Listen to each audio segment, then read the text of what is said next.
perspective whenever you want it with the American Family News podcast. You can also sign up for our daily news brief. Visit onenewsnow.com.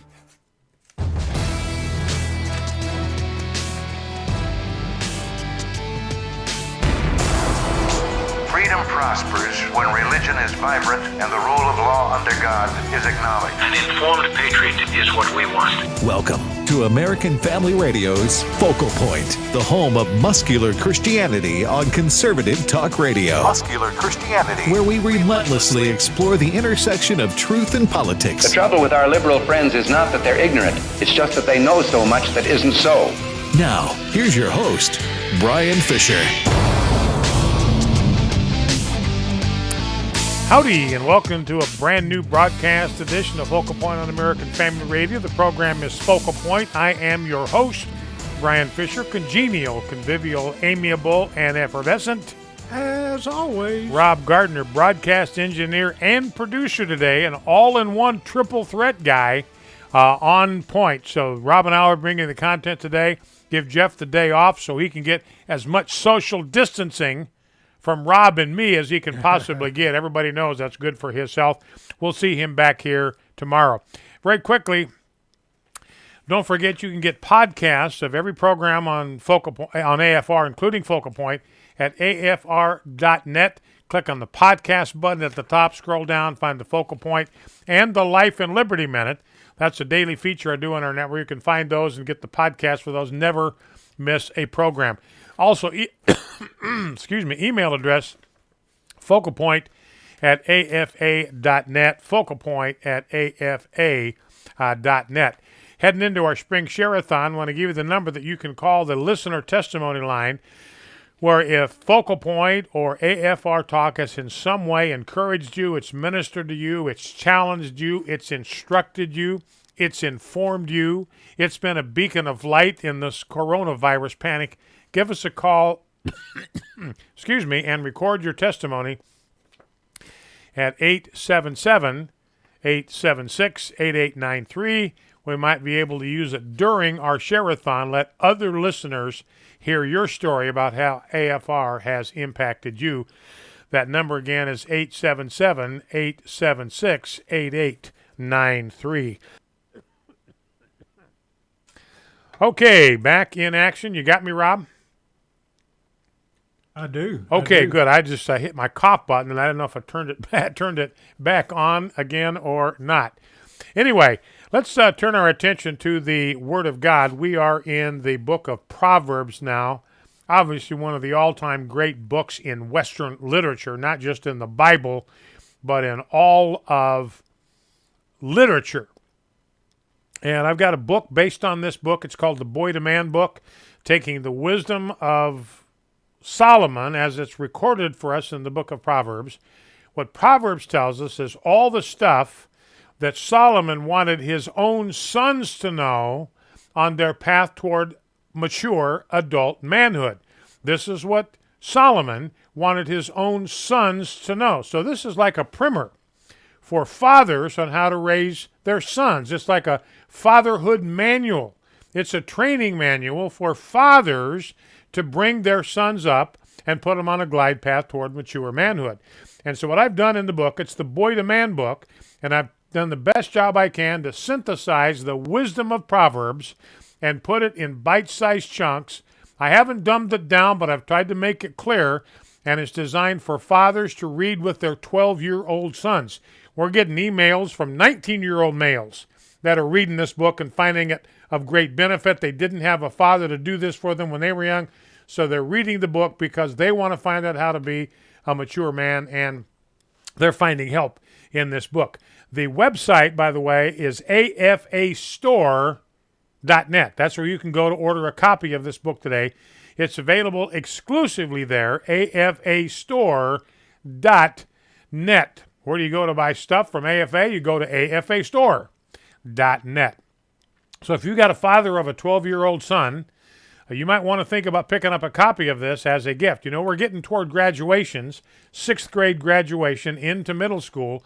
You might want to think about picking up a copy of this book. If you're a youth group leader, you're a pastor of a church with a 6th grade Sunday school class, think about picking up a copy of this book and making a gift of it to every father of a graduating 6th grader heading into middle school years. It's designed just exactly for that age group.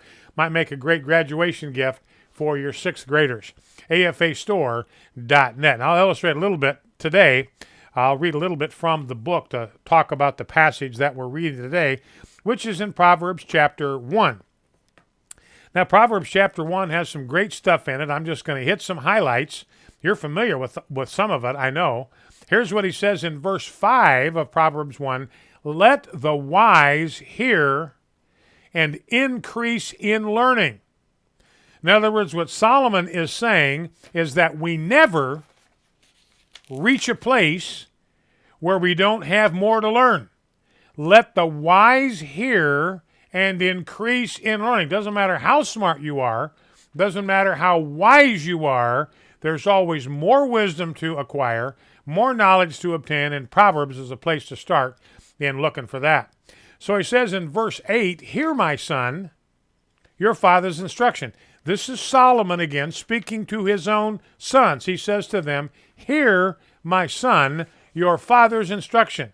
Forsake not your mother's teaching. So he says, look, listen to your father. This is time-tested wisdom, but I'm saying it again. If you're a son, you're still living at home, listen to your father. There's nobody on planet Earth that loves you more than your father does. Listen to him. Don't disrespect your father. Don't diss him. Don't think that he somehow is a Neanderthal, that he's out of touch, that he's out of date. He loves you more than anybody on planet Earth. So listen to your father. As Solomon says, hear, my son, your father's instruction. Then one of the main things he says at the beginning is you got to decide early in the game who you're going to hang out with, what kind of guys you're going to hang out with. He says this in verse 10, my son, if sinners entice you, do not consent.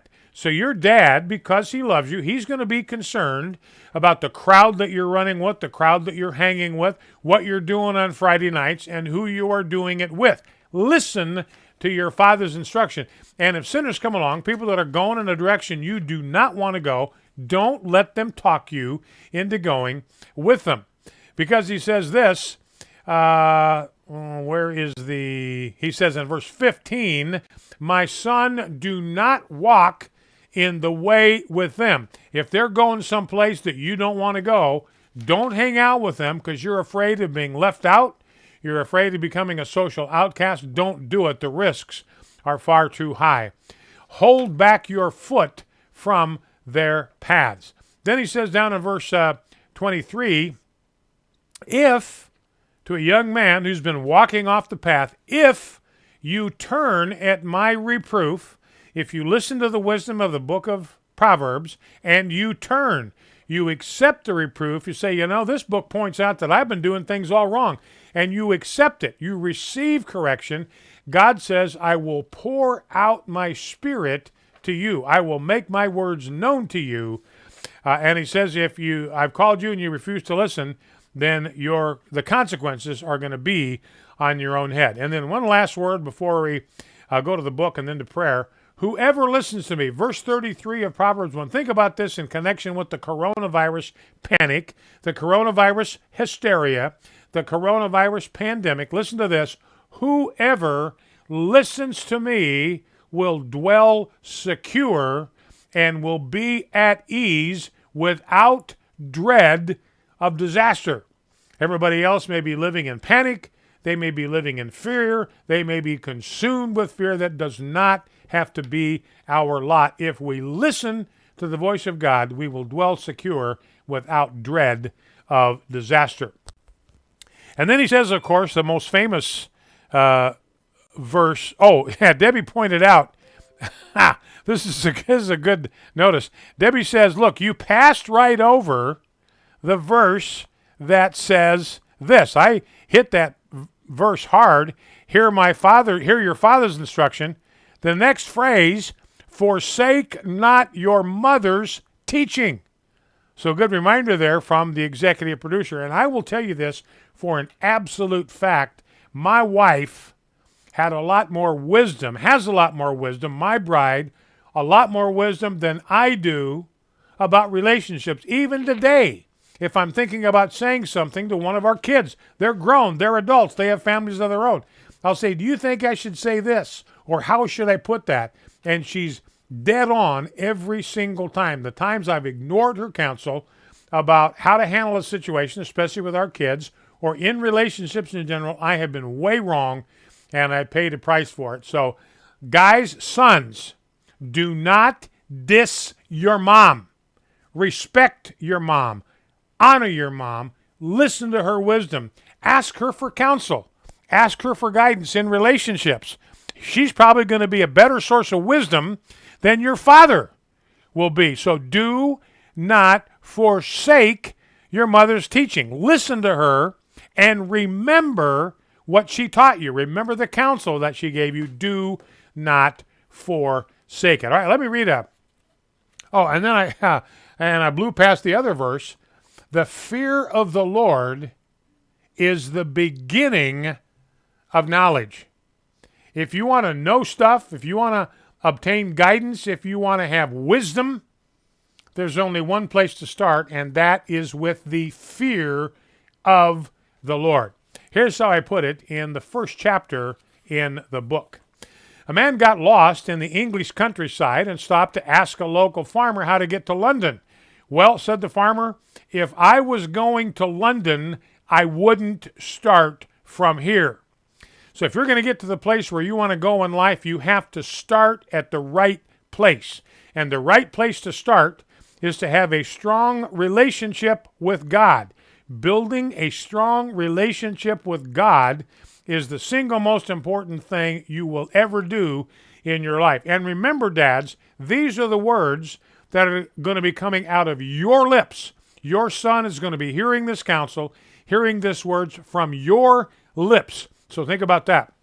When the book of Proverbs, I go on, talks about knowledge, it's talking about having the only kind of knowledge that's important to be successful in life. The word wisdom in the Hebrew language literally means skill. God wants you to have the skills that are necessary to build the kind of life you want and that He desires for you. And to acquire that wisdom, that skill, you must begin with the fear of the Lord. There is no other place to start. If you start anywhere else, you'll get lost before you get to where you want to go in life. And then I add this, as you get older, you will run into more and more people who despise the wisdom of the Bible. This will be especially true if you go to college. Some of these people will be highly educated, and they will be quite proud of the fact that they have rejected God and His truth, and they will try to get you to believe that only people who aren't very smart still believe the Bible. You must make up your mind right now that you will not be fooled by these people. Do not let these people who think they are so smart deceive you. They do not have your best interests at heart. People who are easily swayed are fools. Don't, I say, be a fool. Well, let's take just a moment and pray some of this back to God. Lord God, I pray this day for myself, for this listening audience, for our elected officials, our mayors, our governors, and our president, that we will be given the grace by your Spirit to understand all the wisdom and instruction of the Scriptures, as well as the words of insight of all wise men, so that we may attain wisdom and discipline. I pray that each of us will acquire a disciplined and prudent life and do what is right and just and fair. I pray that we will always fear you and always remain convinced that fearing you is the beginning of the only knowledge that truly counts in life. May we never be fools who despise wisdom and discipline.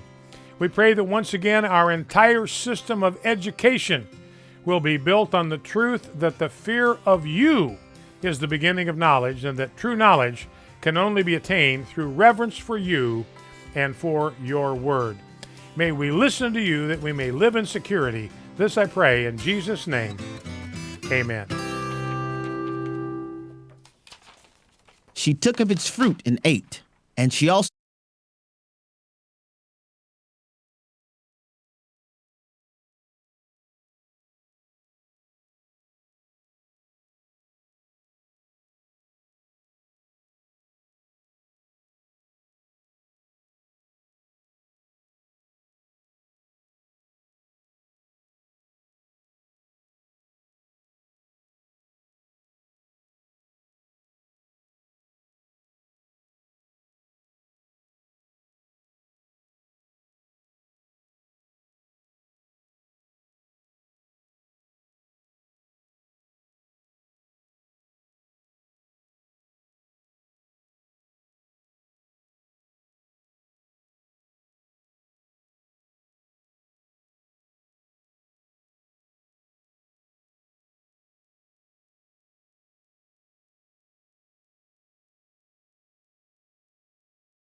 I'm going to share that with you tomorrow as I share with you the rest of this remarkable column and statement by James Q. Wilson. For more information about Southern Evangelical Seminary or how you could download the free SES mobile app and learn more about this classical philosophy, go to ses.edu. This is Richard Land.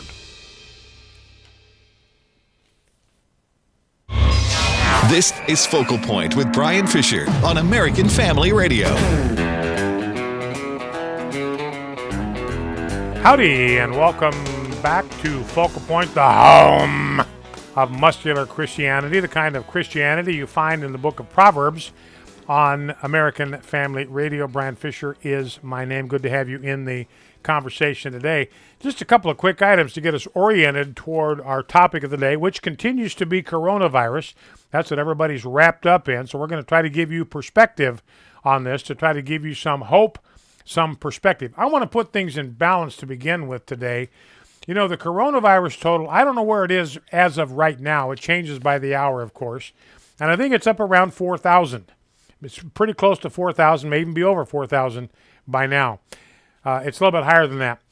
But, and the University of Washington now is projecting somewhere between 83,000 and 240,000 deaths.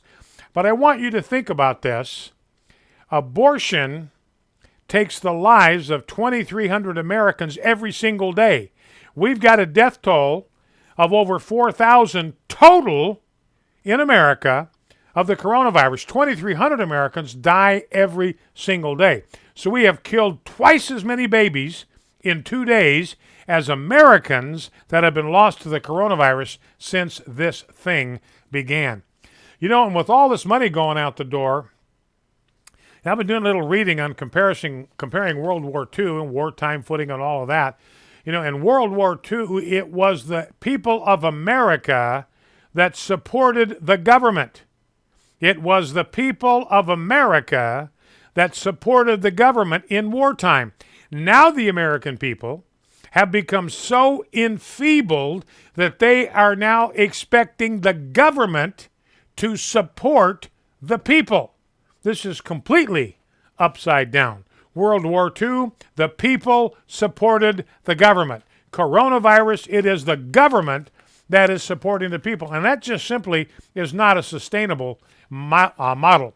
Joe Biden, still desperate to remain relevant, he says we're going to have to go to remote voting in November. No way we can let that happen. The chances for fraud are absolutely way, way too high if everything is by remote voting. Can't do it, can't afford it. NBA's talking about quarantining themselves in Las Vegas. They're looking at losing $700 million this year. If they cancel the rest of their season, they're going to be down $700 million.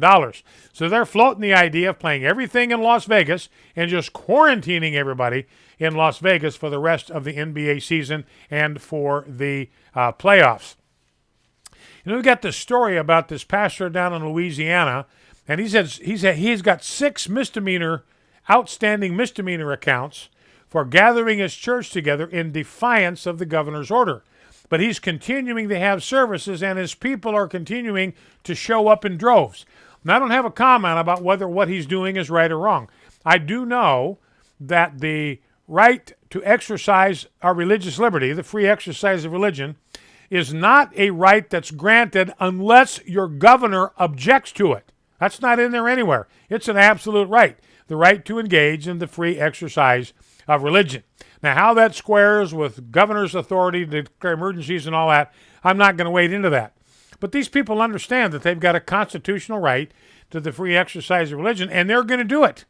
And the pastor is willing to lead them, even if he gets one misdemeanor ticket after another.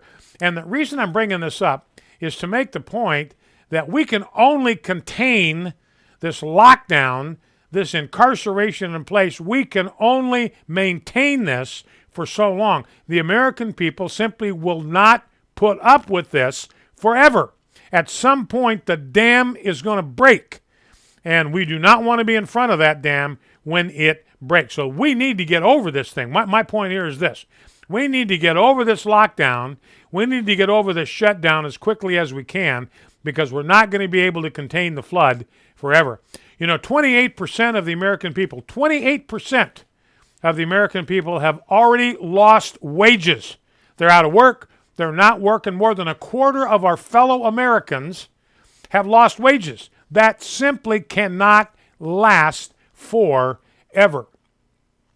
And the left is complaining that the New Orleans police are jailing people for minor offenses. They haven't scaled back on arresting people for things like stealing whiskey from a drugstore, refusing to leave a hotel lobby, walking out of a grocery store without paying for a cart full of food worth $375.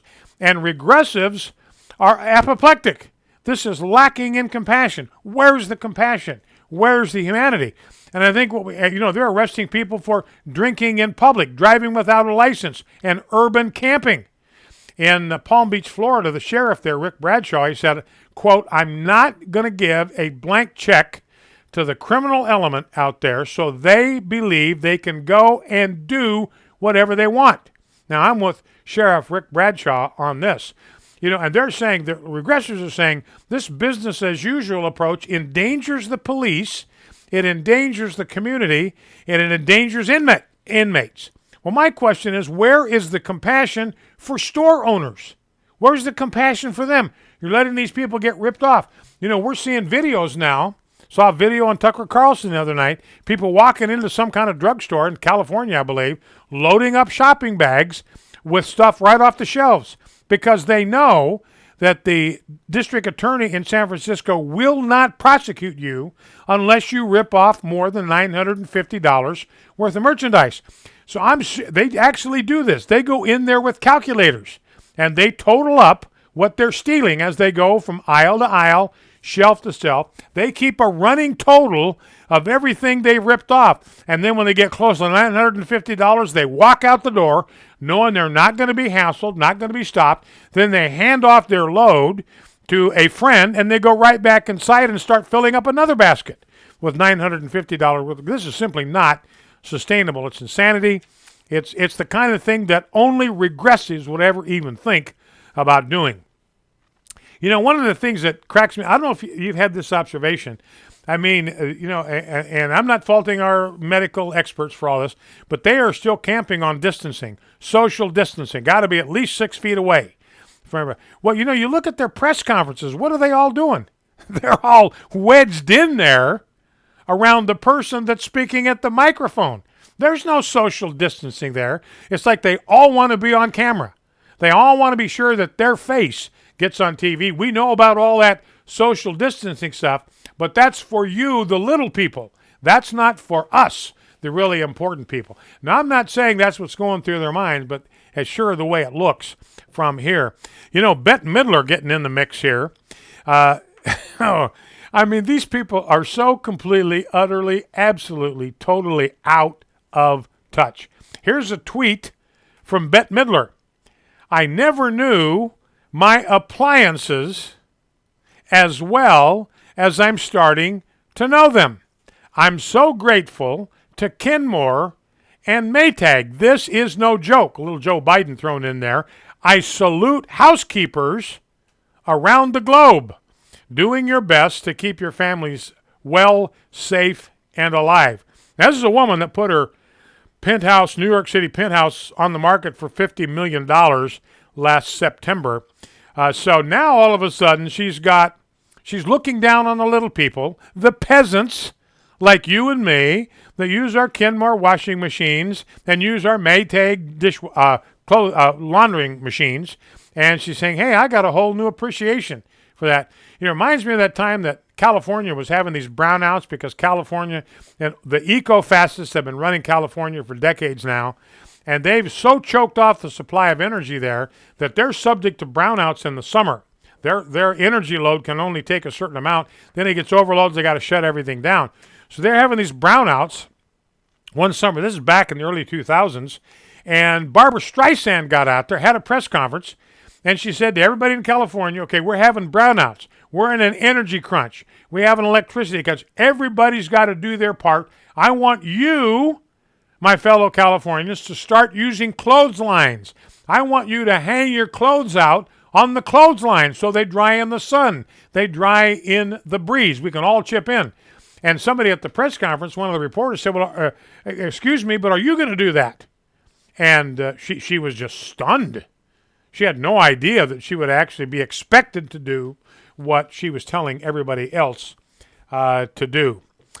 All right. You know, and I think one of the problems we have as Americans is that what we believe, this is foolish, it's completely unrealistic, but we actually seem to expect as Americans that we have a right to live in a world that is hermetically sealed from all risk and from all danger and from all disease. That's what Americans want. That's what they believe they have a right to expect, that they could live in a hermetically sealed world that is risk-free, danger-free, and disease-free. Ladies and gentlemen, that kind of world does not exist, and it will not exist until the return of Christ.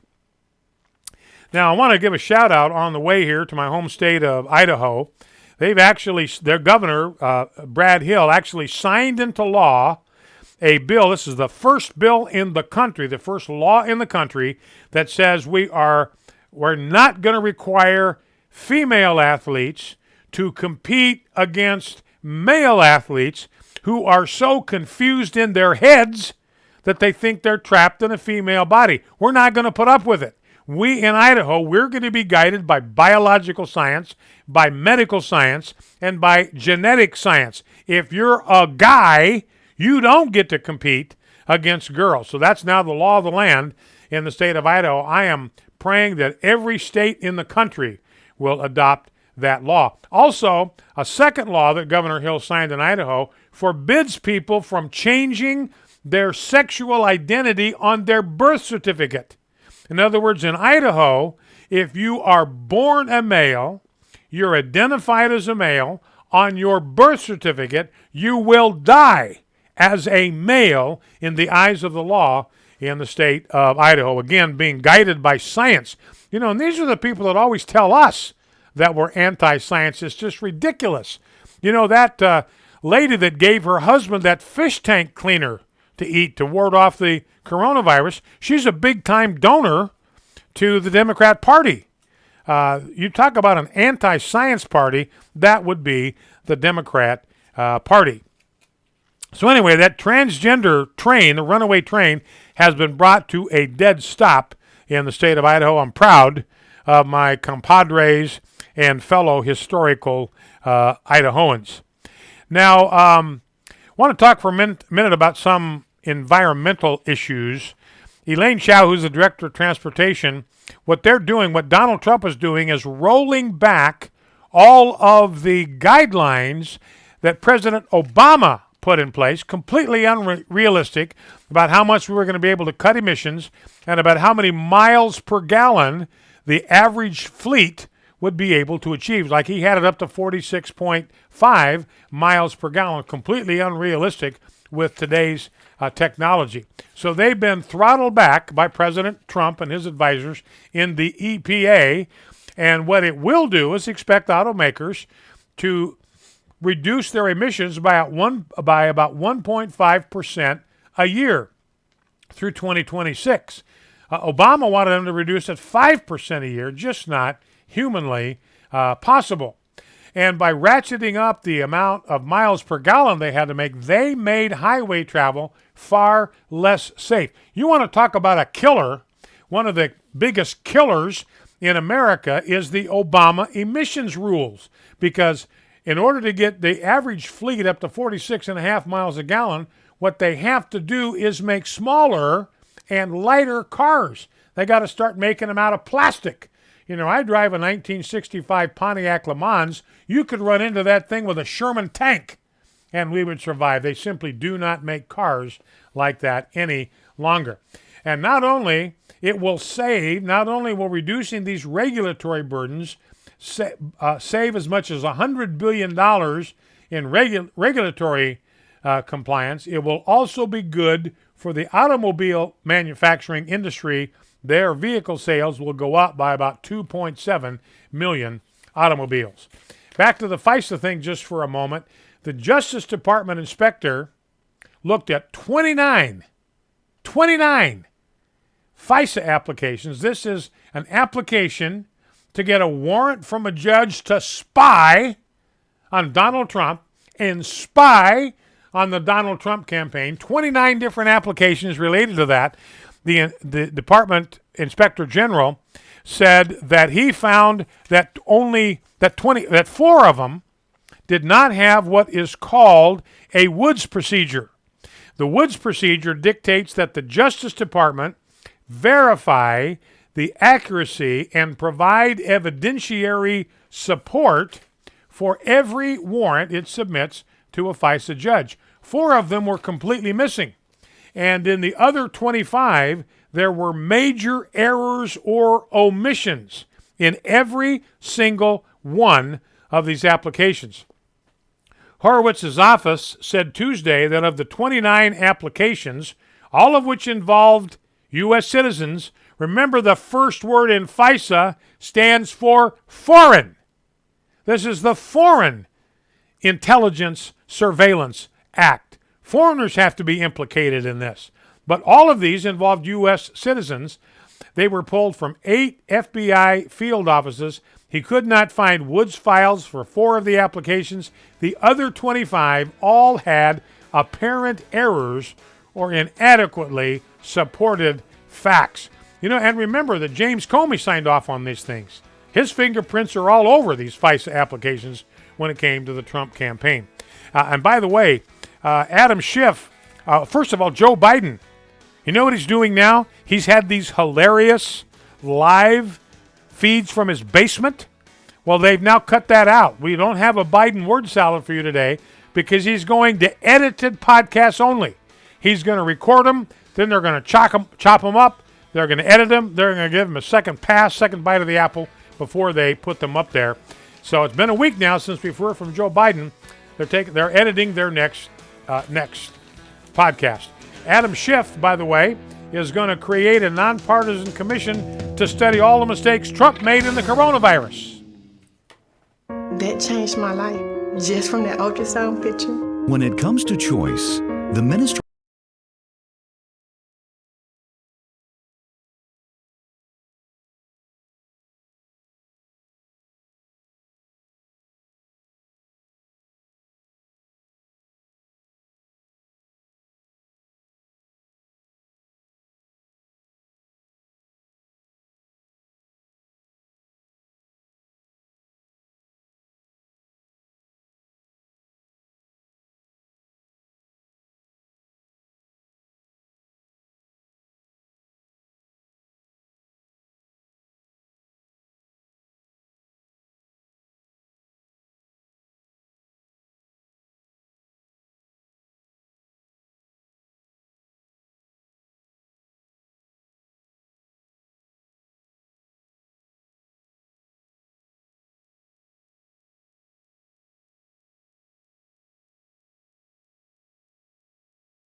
in Genesis.org.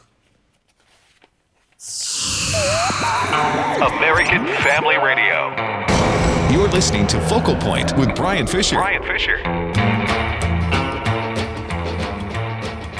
Howdy, and welcome back to Focal Point on American Family Radio. You are listening to Focal Point, the home of the fastest 60 minutes in American media. If you'd like to join our conversation here in the last segment, the number to call is 888-589-8893. Randy Lucius, our call screener, waiting for your call right now. 888-589-8890 what? No, Zero? 8840. 8840? Yeah, 888-589-8840. Okay, 888-589-8840. Let me repeat that. 888-589-8840. Give us a call. Tell Randy what city and state you're calling from. It's got to be about coronavirus today, but give him just a quick snapshot of what it is that you would like to talk about when it comes to the coronavirus. All right, let's go to some sound bites. This is Dr. Birx. She's considered like the world's leading expert now, she and Dr. Anthony Fauci. And what she explains here in this first soundbite is that one of the things that cobbed us up at the very beginning is we got bad data, if you can believe it, from China. So that slowed us down for a long time, she says, because they were sending us bad data. And, I've got a story here from National Review about the residents of Wuhan. They're trying to tell the world, Wuhan is, that they only have 2,500 deaths in the city to date in Wuhan. That's where it originated. More suspicion, by the way, that this virus originated in a lab in Wuhan. So we'll keep an eye on that. But the people in Wuhan said, it's got to be closer to 40,000 people have died in Wuhan, because what this one source said, every funeral home in Wuhan reports data on cremations directly to the authorities twice every day. So the authorities know how many people are dying. This means that each funeral home only knows how many cremations it has conducted, but doesn't know the numbers that other funeral homes are turning in. That's how the government can fudge the numbers. So the residents of Wuhan, it's at least 40,000 people have died. They're running these crematoriums, they say 24 hours a day, 7 days a week. You don't need that if your death toll is 2,500. And they got spotted. One funeral home got spotted receiving 2 shipments of 5,000 urns, that's where you put ashes, over the course of 2 days. So that's 10,000 urns over the course of 2 days. And they want us to believe that only 5,000 people, 2,500 people have died overall in Wuhan. All right, let's listen to Dr. Birx explain this, clip number 1. I'll just be frank. That when I looked at it, I was like, oh, well, this is not, if as close as those quarters are, So I think the medical community interpreted the Chinese data as that this was serious, but smaller than anyone expected, because I think probably we were missing significant amount of the data now that when we see what happened to Italy and we see what happened to Spain. All right, now people are accusing Trump of being slow on the trigger. He was the first one to impose a travel ban from the country of China, shut it down altogether early in the game, January 31, 10 days after the word was out about this virus. So he was quick on the trigger. And remember, that was the problem that Italy had. Why is Italy awash in dead bodies today? Because of all of the travel between China and Italy. There are a huge number of Chinese that work in the country of Italy. And that's why they've got such a huge problem with coronavirus. And Donald Trump shut that down right away. And what Dr. Birx is saying, look, if there was a problem with us getting off to a quick start on this, don't blame Donald Trump for that. Blame the country of China for that. Now, here's clip number 2. This is Senator Chris Murphy. And there's a concerted effort now on the part of the media to convince the media not to show these Donald Trump press briefings. CNN blacklisted it yesterday. It was a very informative, very important press briefing. CNN only showed the last couple of minutes of it, so they're trying to do a blackout. And the reason is very simple. Donald Trump is killing them. He looks presidential. He's bringing people up to the podium that are giving the American people information that they need. They're not going to be able to get as fresh as they get it right there. And the Democrats know this is going to kill them in November. They got Joe Biden fumbling down around there in the basement, finding somebody to edit his podcast. Donald Trump's got 12 million people today watching him act and speak presidentially. Here's Senator Chris Murphy from Connecticut, I believe.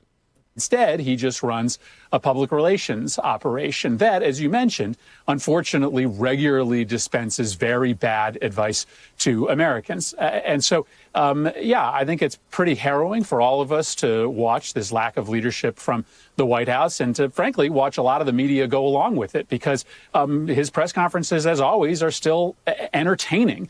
In part because he is combative, in part because he does lie, and you can catch him in those lies and hold him accountable. But that doesn't make for an effective public health response. So Senator Murphy says, yeah, look, that's why he's bragging about the ratings. It's obviously above my pay grade. I don't make the call that we take them or not, but it seems crazy to me that everyone's still taking them when you got the My Pillow guy getting up there talking about reading the Bible. So couldn't help but get a dig in at Christianity there and the Word of God. That's Chris Hayes, MSNBC. So this poor Chris Murphy, he's just gnashing his teeth. He's admitting that these press briefings are entertaining and that Trump is combative. And the American people love it when he gets right up in the grill of the Jim Acostas of the world and feeds it right back to them. The American people love it. They've been waiting for a president to take on the talking snake media. They've got one.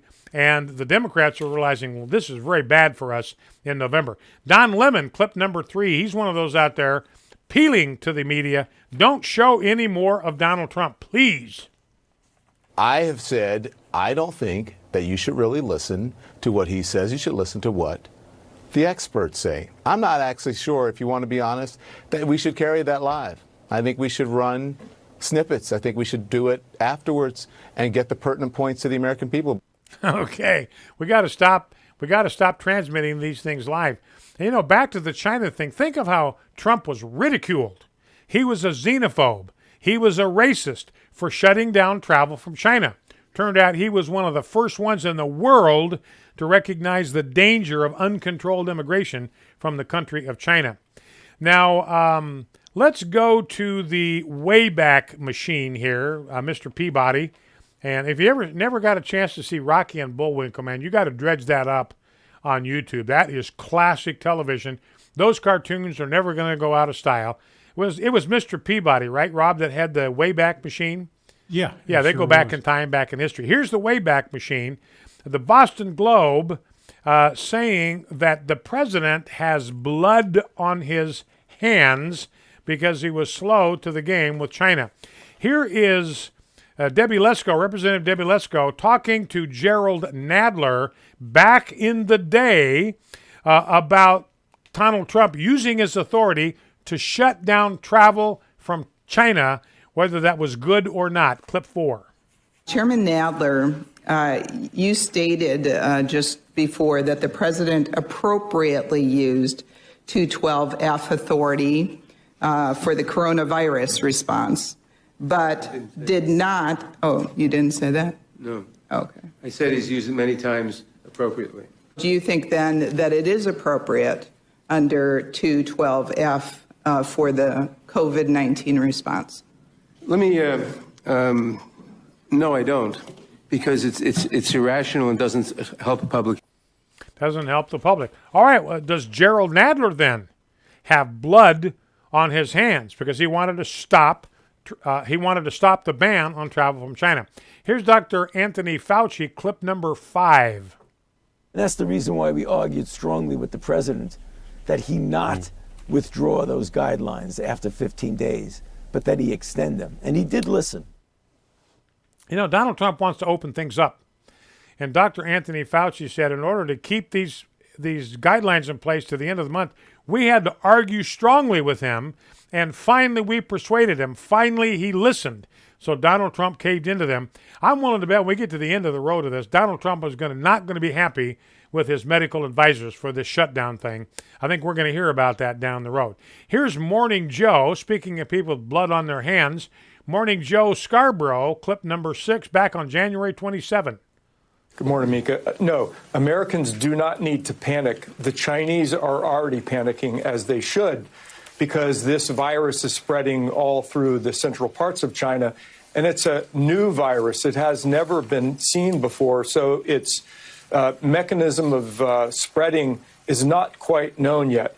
What I would suggest, however, is that Americans take this as a wake-up call for seasonal flu. We don't need to be overly concerned yet in the United States about the novel coronavirus. We do need to keep our eyes open for the seasonal flu. We're right in the middle of the flu season still.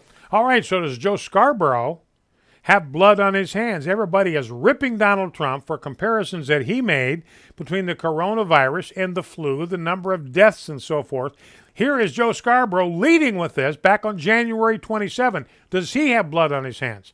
Now, that was Joe Scarborough then, clip 7. Here is Joe Scarborough this morning. Now, we've heard, Zeke Emanuel, that nobody could have seen this coming. The fact is, everybody saw this coming. Everybody saw this coming in early January. Oh, my gosh. So there's Joe Scarborough. His own guy says, we got nothing to worry about from coronavirus. He invited him on. He gave him the airtime. Nothing to worry about. This is like the seasonal flu. That's what we got to worry about. Joe Scarborough now forgot about Mr. Peabody and the Wayback Machine. Everybody saw this coming back in early January. All right, let's go to the phone lines. Let's grab a call from Steve in Ripley, Mississippi. Steve, welcome. What's on your mind? Talk to me, and I encourage everybody to make it as concise as possible. Want everybody to hear what you have to say, but get right to the point. Go ahead, Steve. Well, exactly what you were talking about is what I just talked to your producer about is how many times did we have to hear from them that this was no big deal? Go to the Chinese parade up in New York, just go about business as normal.